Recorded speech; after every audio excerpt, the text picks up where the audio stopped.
ये दलित लोग को, SC ST को कूटेंगे और अकबर ताली बजाएगा।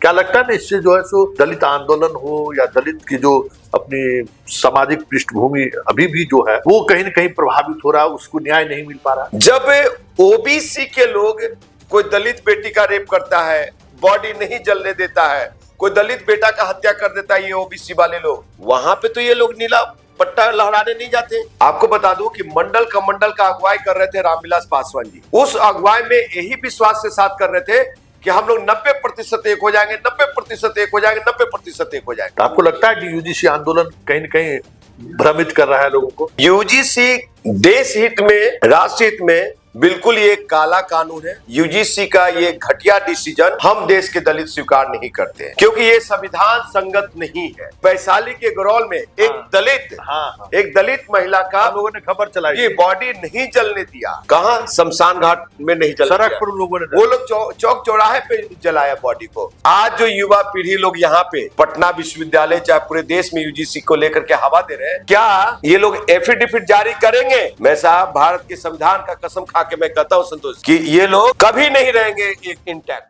आज हम सीधी बात में चर्चा उस बात की कर रहे हैं कि सोशल मीडिया पर इन दिनों जो ट्रेंड चल रहा है, अब धर्म की सियासत अब सोशल मीडिया के सहारे नहीं साधी जा रही है, अब जात की सियासत साधने की कोशिश हो रही है। और ये सियासत इस तरीके से युवाओं को बांट रहा है कि जैसे लग रहा है कि बिहार उस दौर में लौट रहा है जिस दौर से बड़ा मुश्किल से बिहार बाहर निकला था, कास्ट पॉलिटिक्स। और उन तमाम पोस्ट को अगर आप गौर से देखेंगे तो हर अपने अपने तरीके से उस सियासत को साधना चाहता है, जो सियासत 90 के दशक में बिहार के लोगों ने बखूबी देखा है।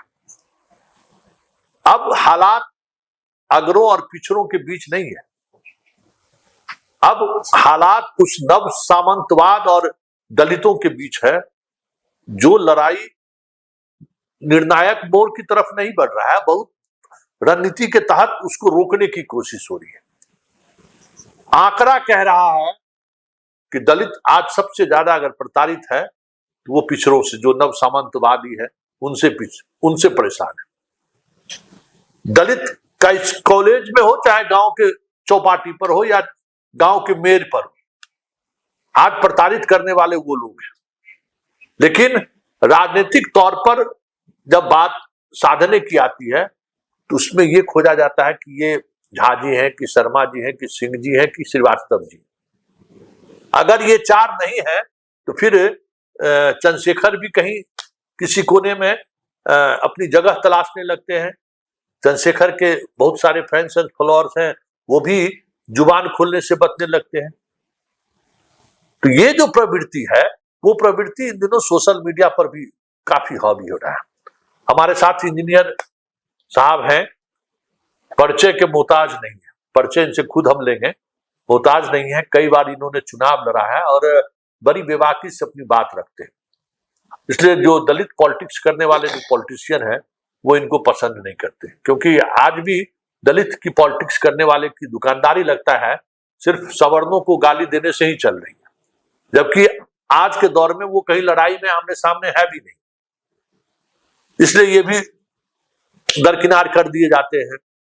पूरी पढ़ाई लिखाई एक समझदार दलित चेतना वाली व्यक्ति होने के बावजूद भी कोई पॉलिटिकल पार्टी इनको स्वीकार नहीं कर पाते।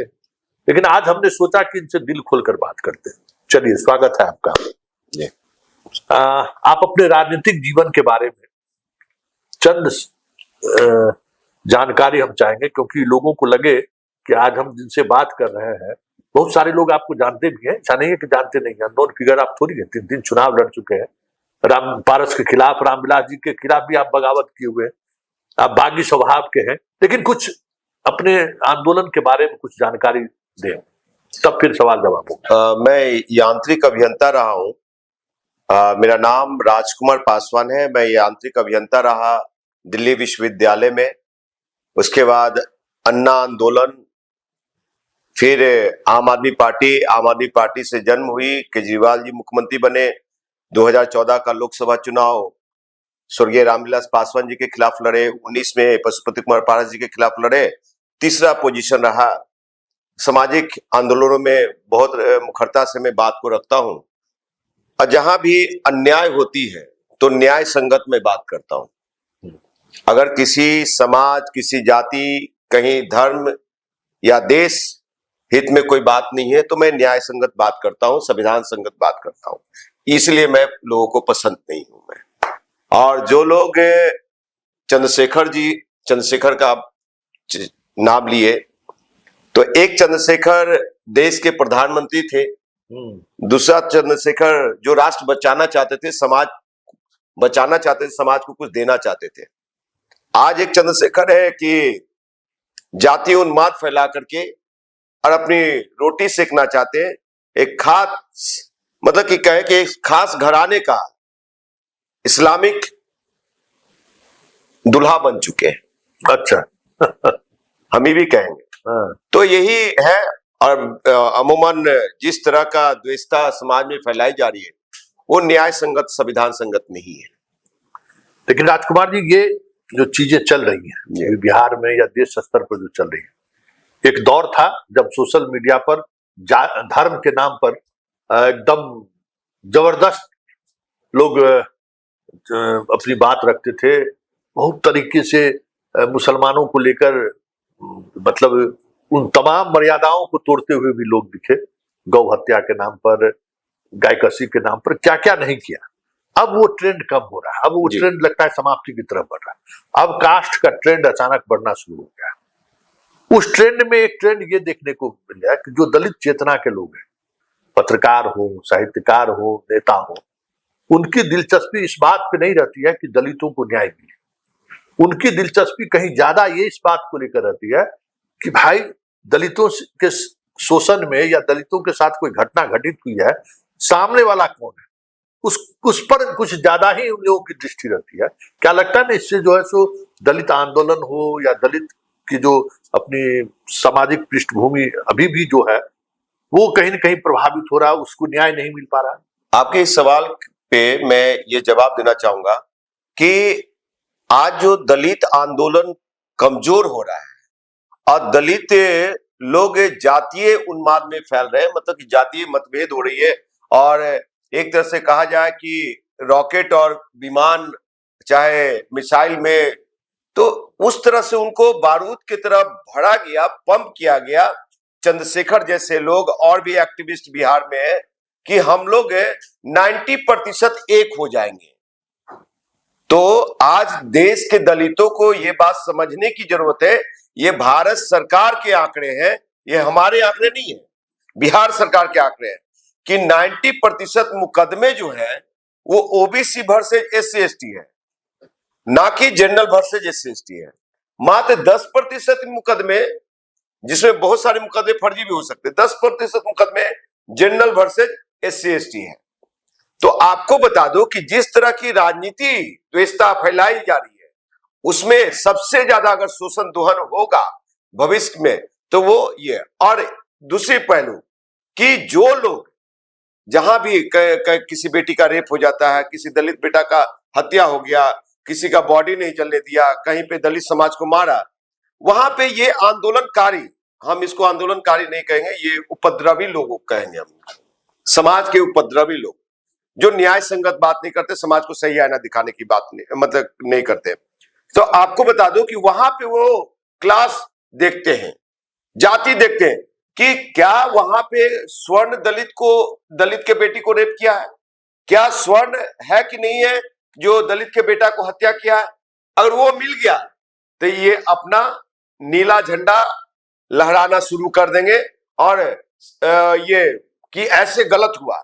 लेकिन ये लोग, मैं थोड़ा सा बड़ा बेबाक बोलता हूं इसलिए कि ये लोग, जब ओबीसी के लोग कोई दलित बेटी का रेप करता है, बॉडी नहीं जलने देता है, कोई दलित बेटा का हत्या कर देता है, ये ओबीसी वाले लोग, चाहे और भी कुछ घटना घटती है, चाहे मारपीट की होती है, वहां पे तो ये लोग नीला पट्टा लहराने नहीं जाते, नहीं पहुंचते। आपको बता दो कि वैशाली के गरौल में एक दलित महिला का लोगों ने खबर चलाई, ये बॉडी नहीं जलने दिया, कहा शमशान घाट में नहीं जलाया, सड़क पर उन लोगों ने, वो लोग चौक चौराहे पे जलाया बॉडी को वहां पे। और संयोग की बात है कि उस गांव में, जिस गांव में ये घटना हुई, एक भी जनरल स्वर्ण जाति का घर नहीं था। नहीं तो होता तो ये जो नव सामंती का जो उदय हुआ है उसको ढकने की कोशिश कर रहे हैं ये लोग कि नहीं हम लोग ये हैं, पर्दा लगाने की कोशिश। आपको बता चंद्रशेखर मार इतना ज्यादा कि नहीं ये हो रहा है वो हो रहा है, द ग्रेट चमार लिखता है। चले जाइए उत्तम नगर, खटिक का एक बेटा को हत्या हुआ, क्या वहां पे स्वर्ण ने हत्या किया था? कौन? मुस्लिम समाज के लोगों ने हत्या किया और गया भी नहीं। और चंद्रशेखर गया भी नहीं। और लोकसभा में जब उसकी बात को रख रहा था चंद्रशेखर, तो क्या करे, ये माननीय सांसद है, उनका सम्मान में है, लेकिन जिस आंदोलन से निकले, काशीराम का नाम लेकर के, बहुजन की बात करके, आप दलित समाज की बात करके, जो 36% है उनका ताकत को लेकर के, क्या आप वहां पे मुसलमानों का दामाद बन गए? क्या क्षमा चाहते हैं? क्या वहां पे क्या कोई स्वर्ण था? और यही स्वर्ण और खटिक के बीच की घटना होती संतोष साहब, तो मैं आपको बता दूं कि वहां पे चंद्रशेखर पहुंचता। नहीं, जो घटना वैशाली जिसका जिक्र किया हम लोगों ने खबर, राघोपुर भी है सर, राघोपुर में दलितों को मैं उस पे बाइट दिया हूं, मैं उसमें एनएमसीएच में देखने गया हूं। यादवों ने रविदास भाई को, चमार भाई को हमारे मार के तोड़ दिया था। अब 15 दिन तक वो एनएमसीएच में भर्ती रहे। तो ये लोग किस तरह का उन्माद फैला रहे हैं? देखिए भारत की संविधान है, संविधान का किताब है, ये राजकुमार पासवान ने नहीं लिखा ना आपने लिखा, ये भारत सरकार इसको मानती है। बाबा साहब अंबेडकर जो इसके नायक रहे, महानायक रहे, योद्धा रहे, उन्होंने लिखा। और इसमें सारे अनुच्छेद में वर्णित है कि अनुसूचित जाति जनजाति के अधिकार क्या है, समझे? उन पे एट्रोसिटी एक्ट होगा तो उस मामले में क्या है, राज्य में दर्जा की क्या है, समानता का बात है। और आप साहब ओबीसी की बात करते हैं, नव सामंती का, तो दलित लीडरशिप को सबसे ज्यादा धोखा तो यही नव सामंतवादी ओबीसी के लोगों ने दिया। आपको बता दूं कि मंडल का अगुवाई कर रहे थे रामविलास पासवान जी। उस अगुवाई में यही विश्वास के साथ कर रहे थे कि हम लोग 90% एक हो जाएंगे, 90% एक हो जाएंगे, 90% एक हो जाएंगे। उसके बाद एक समय आता है, जनता दल की सरकार बनती है केंद्र में, तत्कालीन प्रधानमंत्री होते हैं एसडी देवगौड़ा साहब। देवगौड़ा सरकार में एक बहुत बड़ा डिसीजन लिया जाता है कि इनके बाद प्रधानमंत्री कुछ ही दिन में, सप्ताह 15 दिन में स्वर्गीय रामविलास पासवान जी को बनाया जाएगा और वो देश के प्रधानमंत्री होंगे। उमा भारती जी का भी स्टेटमेंट आ गया था उस समय। यही नव सामंतवादी पिछड़ा समाज के लोग, जिसमें मुलायम सिंह यादव, शरद यादव ने इशारा किया लालू प्रसाद यादव को, लालू प्रसाद यादव जनता दल को तोड़ करके राष्ट्रीय जनता दल बना लिए। कब? 1996 में। धोखा किसने दिया रामविलास पासवान जी को प्रधानमंत्री बनने से? कोई स्वर्ण थे? ये नव सामंतवादी यादव। और 2005 में आई है, बिहार की चाबी थी, राजनीति में सच्ची उथल पुथल चल रहा था, मुख्यमंत्री की बात भी हो रही थी, स्वर्गीय रामविलास पासवान जी को मुख्यमंत्री बनने की बात आ गई थी। लेकिन अटल जी हो, चाहे लाल कृष्ण आडवाणी हो, चाहे ये लोग, सब लोग अगर बैठ करके सारे डिसीजन ले लिए जाते और नीतीश कुमार जी की उदारता होती तो स्वर्गीय रामविलास पासवान जी मुख्यमंत्री होते। सबसे ज्यादा अगर कोई नहीं चाहा कि रामविलास पासवान जी मुख्यमंत्री जी, भले बयानबाजी चल रहा था, भले मीडिया में चल रही थी कि रामविलास पासवान जी को अनकंडीशनल समर्थन देते हैं, लेकिन अंदर खाने से कि रामविलास पासवान जी मुख्यमंत्री नहीं होना चाहिए और उसको नहीं बनने देंगे, ये नीतीश कुमार जी का था। और नीतीश कुमार जी मुख्यमंत्री नहीं बनने दिए, पार्टी टूट गई, राष्ट्रपति शासन लागू। तो मेरा यही कहना है कि सबसे ज्यादा धोखा किसने दिया? यही नवसामंतवादियों ने। आज जो युवा पीढ़ी लोग यहाँ पे पटना विश्वविद्यालय चाहे पूरे देश में यूजीसी को लेकर के हवा दे रहे हैं, तो मैं उन लोग को कहना चाहता हूं और आपके चैनल के माध्यम से कि क्या ये लोग एफिडेविट जारी करेंगे कि हम 90% के लोग इंटैक्ट रहेंगे? मैं साहब भारत के संविधान का कसम खा के मैं कहता हूं संतोष जी कि ये लोग कभी नहीं रहेंगे इंटैक्ट। ये अगर लागू भी हो जाता है, ऐसे तो ये काला कानून लागू नहीं होना चाहिए, और ये यूजीसी अगर लागू होता है तो सबसे ज्यादा अगर खतरा है तो देश के अनुसूचित जाति SC ST भाइयों का। और SC ST भाइयों को क्यों कर रहा हूं कि सभी देश के अनुसूचित जाति जनजाति बौद्धिक समझ वाले हमारे भाई लोग को पढ़ना चाहिए। कौन सा? भारत का संविधान अनुच्छेद 15 और अनुच्छेद 17 उसमें समाहित है कि देश के अनटचेबिलिटी कौन है, समझे? डिस्क्रिमिनेशन किसके साथ हुआ है, सबसे नीचे तबका के कौन है। तो आप पढ़िए, हम शोषित वंचित लोग हैं और हमारे लिए रिजर्वेशन ऑलरेडी फिक्स है।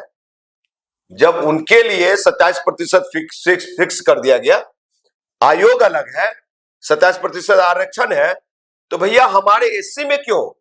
और एक बहुत बड़े किसान नेता ने सही कहा है कि राकेश टिकैत साहब ने, उन्होंने कहा था कि ये अहिर कुर्मी कुशवाहा जितने भी लोग हैं धानुक ओबीसी के लोग, ये लोग पहनने के लिए सूट बूट, कहलाने के लिए बाबू, और साहब आरक्षण के लिए आप हरिजन दलित बन रहे हैं।